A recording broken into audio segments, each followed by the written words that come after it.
Every business wants good customer reviews. Every customer wants a good experience. So what happens when both sides click? Or in some cases, when they don't? From Yelp and Entrepreneur Media, this is Behind the Review. Behind the review, dig deeper too. Behind the review, get all the news. Food, flowers, fixing, make business boom. Behind the review, dig deeper too. Hey there, I'm Emily Washkovic, Yelp small business expert, and the host of this podcast, Behind the Review. Normally, on Thursdays, we drop episodes in your feed sharing stories with a business owner and someone who wrote one of their Yelp reviews. But now, we're going to add something new. On Tuesdays, we're going to drop what we're calling Biz Bites episodes. Biz Bites are 7 to 10 minute episodes where I dig deeper into a topic that's affecting small business owners, and I'll give you some tactical steps that you can use to implement changes in your business that are small, but could maybe have a big impact on future customers. So let's dive right in. Biz Bites Episode 1, Translating Your In-Store Experience Online. I have to say, this topic is the basis of almost everything I do with business owners. It's the basis of your entire marketing strategy. How do you take the incredible things you're doing in person with your customers and translate it digitally so you can attract future customers? But let's take it back a step. First, you've got to build that incredible in-store experience. If you have a brick and mortar, it has to be inviting, and you have to welcome folks into that space. If you don't have a brick and mortar, what are you doing in person to create that memorable connection to your business? And then how do you translate that where most people are spending their time? On the internet. Well, you probably have a website, sure. That's great. It could even just be as basic as a splash page with your business information. Many of you probably have social media, maybe different accounts even on different platforms. But what you all should be leveraging, no matter what, is your online listings and review sites. And the reason being is they're free and they have built-in customers searching for what you do. You just need to appear as an option for them. So let's dig into it a little bit deeper. Online review sites are all about highlighting who you are and what you offer, a lot of times before a customer ever interacts with your business. Whether the person searches themselves or maybe they're referred to your business and they look you up online. Maybe they saw an advertisement that you placed somewhere and they look you up online. They want to see if that online reputation matches their expectations. And you can do that. A lot of people think that online review sites are just a place where consumers share their experience. But in fact, business owners have a lot of power on those pages to provide accurate business information and also give a better sense of who you are and what you offer. And this builds trust.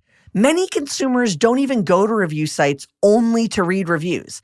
A lot of the times they want to check hours. They want to see pictures. What is the space like? What kind of clothes should I wear? What can I expect when I go? By not claiming or engaging with your digital presence, you're practically leaving your brick and mortar's front window bare, leaving customers to wonder if you're open or even legit. You want to show yourself off. Let people know who you are and what you do. And that starts by simply filling out the About the Business sections and adding some photos with captions. If you're in a niche industry or the services that you provide are different, that's the spot to talk about it. And I'll give you an example. MF Strong. It's a personal training business. I happen to know the owner. They're based in New York. And they actually are multi-operational. You could come to their studio in Brooklyn to work with one of their trainers, or a trainer could come to you. Maybe you have a gym in your home, in your apartment complex. They do either thing. And so on their Yelp page and on their social media accounts and on their website, they need to explain that. They're not just personal trainer. That doesn't fully encompass who they are and what they do. But through images and additional information in the About section, the owner is able to highlight that. For one of her photo captions, she actually wrote, "At our studio, under the watchful eye of an experienced trainer, learn how to properly utilize gym equipment without the stress of a big box gym." So that's great short sentences that are direct, but they also incorporate keywords. She's trying to make sure you know they have experienced trainers. She's letting you know they have a physical space with equipment, but she's pointing out that they're different than your traditional gym. And so that's how you can use the different sections of your online profile to translate who you are offline. The keywords and phrases that you choose here will help you appear in search results and connect with customers looking for more information. So I want you to think about it this way. It's not just a list of keywords, okay? It's a description of the image with a keyword incorporated. And the way you want to think of the types of keywords you want to use is to think about the distinguishing factors that someone might search for. For example, if I search for Mexican food and my boyfriend searches for fish tacos, we're going to see relatively similar results, but the business pages that have mentions of fish tacos in the reviews, in the About section, or in the photos and photo captions are going to rise to the top of that search result. So what's your fish taco? What's the unique thing that you want to make sure you can be found for if someone drills down lower than just searching by industry? And this is true on social media as well. Consumers want to see behind the scenes of your business.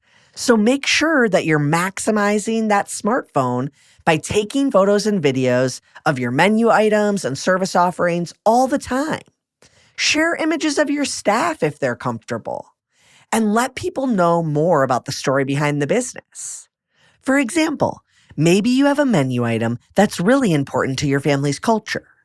Instead of just listing the name of the menu item as the photo caption, give a little context to why this menu item is so special. Responding to reviews is the biggest part of showing up online, in my opinion. You would never ignore a customer who shared their concerns with you directly or in person. So why do we do that to our customers online? Lots of business owners have admitted to me over the years that they're afraid of the criticism, but that happens far less than the positive. There are more 5-star reviews on Yelp than 1, 2, and 3-star reviews combined.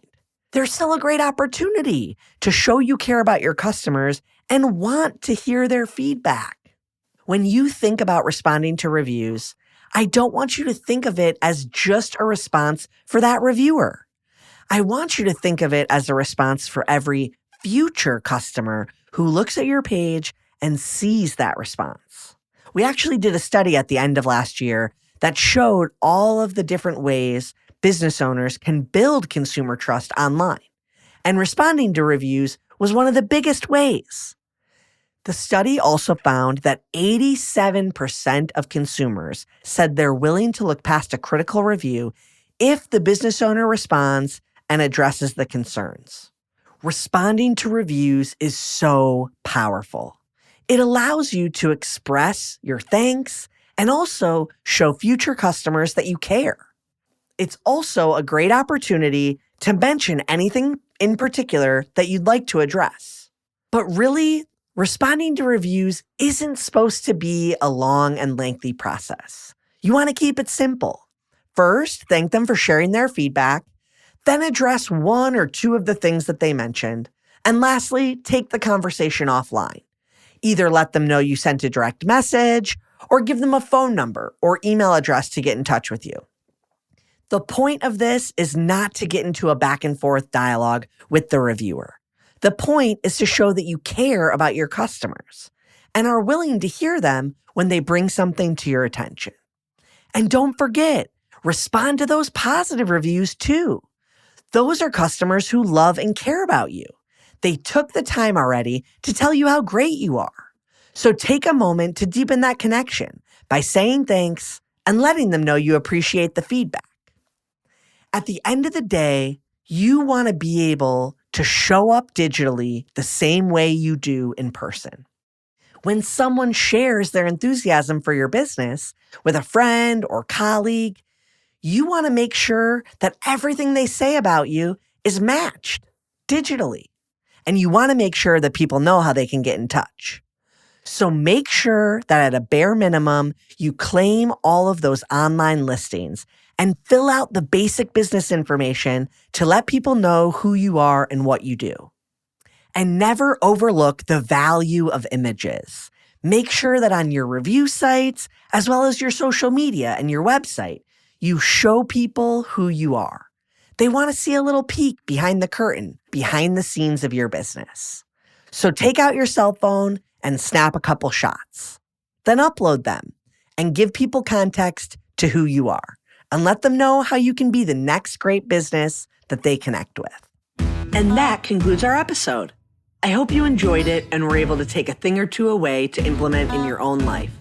Whether it's a new idea that you can bring back to your business or a fresh perspective on how to be a positive influence as a consumer, we share these stories to inspire and create more meaningful connections in your local community.